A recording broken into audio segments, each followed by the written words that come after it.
ધોરાજી શહેરમાં જિલ્લા કક્ષાના 76મા વન મહોત્સવ કાર્યક્રમનું આયોજન કરવામાં આવ્યું હતું। આ કાર્યક્રમમાં ઇમ્પિરિયલ સ્કૂલ ખાતે યોજાયો હતો, જેમાં મહાનુભાવો ખાસ ઉપસ્થિત રહ્યા હતા। રાજકોટ જિલ્લા કક્ષાનો 76મો વન મહોત્સવ કાર્યક્રમ એક પેડ માં કે નામના સૂત્ર સાથે શહેરની ઇમ્પિરિયલ સ્કૂલ ખાતે યોજાયો હતો, જેમાં વિધાનસભા નાયબ મુખ્ય દંડક જગદીશ મકવાણા ઉપસ્થિત રહ્યા હતા। આ તકે તેમણે જણાવેલ કે ગુજરાત સરકારના સામાજિક વન વિભાગ દ્વારા રાજકોટ જિલ્લાનો વન મહોત્સવ ધોરાજી ખાતે યોજાયો, ત્યારે ગયા વર્ષે રાજ્યમાં 17 કરોડ વૃક્ષોનું વાવેતર થયું હતું। આ વર્ષે 10 કરોડ 55 લાખ જેટલા વૃક્ષોનું વાવેતર થશે। વૃક્ષે માનવી સાથે જોડાયેલ એક અભિન્ન અંગ છે, જે પર્યાવરણને સંતુલિત કરવા માટે ખૂબ જ જરૂરી છે। જ્યાં વૃક્ષ વધારે ત્યાં વરસાદ વધારે અને ઓક્સિજન વધારે મળે છે। જમીનોનું ધોવાણ અટકે છે। વૃક્ષ થકી આપણને અનેક દવા બનાવવા માટે ઔષધિ ઉપલબ્ધ થાય છે। ગુજરાત સરકારના સામાજિક વનીકરણ વિભાગ દ્વારા આજે રાજકોટ જિલ્લાનો જિલ્લા કક્ષાનો 76મો વન મહોત્સવ એ ધોરાજી ખાતે ઇમ્પિરિયલ સાયન્સ સ્કૂલના પટાંગણમાં યોજવામાં આવ્યો।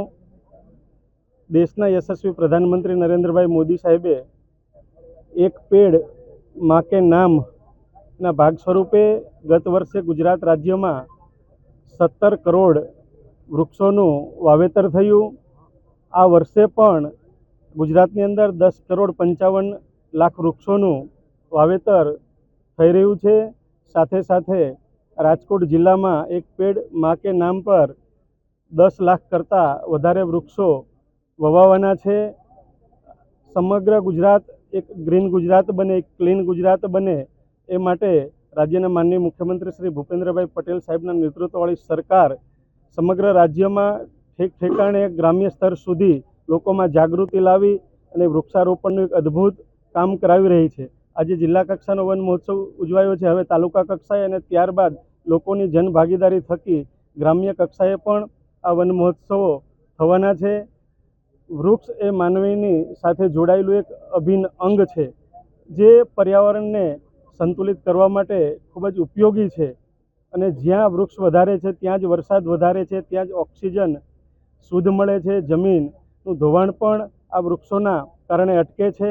આપણને છાંયો આપે, આપણને દવાઓ બનાવવા માટેની અલગ અલગ પ્રકારની ઔષધિઓ પણ આ વૃક્ષમાંથી મળતી હોય છે। ત્યારે રાજકોટ જિલ્લાનું સમગ્ર વહીવટી તંત્ર અને સામાજિક વનીકરણ વિભાગ દ્વારા ખૂબ જહેમત ઉઠાવી અને આ જિલ્લા કક્ષાનો વન મહોત્સવ સારી રીતે સંપન્ન બનાવ્યો છે। અને આજે અમારા સૌના વરદ હસ્તે અહીંથી વૃક્ષ રથનું પણ પ્રસ્થાન કરાવવામાં આવ્યું છે। આ મીડિયાના માધ્યમથી આપ સૌને હું એક અપીલ કરું છું, આપ પણ એક પેડ માં કે નામ એક વૃક્ષ ફરજિયાત વાવો અને એક ધર્મનું ઉત્તમ કાર્ય કરો। જિલ્લા કક્ષાનો 76મો વન મહોત્સવનો કાર્યક્રમ ધોરાજીમાં યોજવામાં આવ્યો છે। એના માટે રાજકોટ જિલ્લા વહીવટી તંત્ર અને સામાજિક વનીકરણ વિભાગને હું ખૂબ ખૂબ અભિનંદન સાથે આભાર પણ માનું છું। ધોરાજીને આ તક મળી છે, તો મારી આપના સૌના માધ્યમ દ્વારા ધોરાજી આ વિસ્તારના વિધાનસભા વિસ્તારના તમામ નગરજનો નાગરિકોને અપીલ છે કે જે એક પેડ માં કે નામ આ જે અભિયાન ચાલી રહ્યું છે, અભિયાન 2 ચાલી રહ્યું છે, સમગ્ર દેશ ને વિશ્વમાં આ દિશામાં ખૂબ વૃક્ષારોપણનું કામ થઈ રહ્યું છે। તો એ દિશામાં આપ સૌ સહયોગ કરો અને સાથે સાથે વૃક્ષનું જતન પણ કરીએ, વૃક્ષ વાવીએ અને જતન કરીએ, જેથી કરીને આજે માનવ જીવનનો એક અભિન્ન અંગ વૃક્ષ બની ગયું છે। જન્મથી મૃત્યુ સુધી વૃક્ષ આપણે કોઈને કોઈ સીધી આટકાતી રીતે આપણા જીવનમાં એનો બહુ મહત્વનો ભાગ હોય છે। તો આ દિશામાં આજે સામાજિક વનીકરણ વિભાગનું જે 76મા વન મહોત્સવનું જે જાહેરાતો થઈ છે, એના માટે હું ખૂબ ખૂબ શુભેચ્છા પાઠવું છું। આ તકે રાજકોટ જિલ્લા કક્ષાના વન મહોત્સવ કાર્યક્રમમાં આજે વૃક્ષરથનું પણ મહાનુભાવોના હસ્તે પ્રસ્થાપન કરવામાં આવ્યું હતું। વિમલ સુંદરવા, ગુજરાત ન્યૂઝ, ધોરાજી।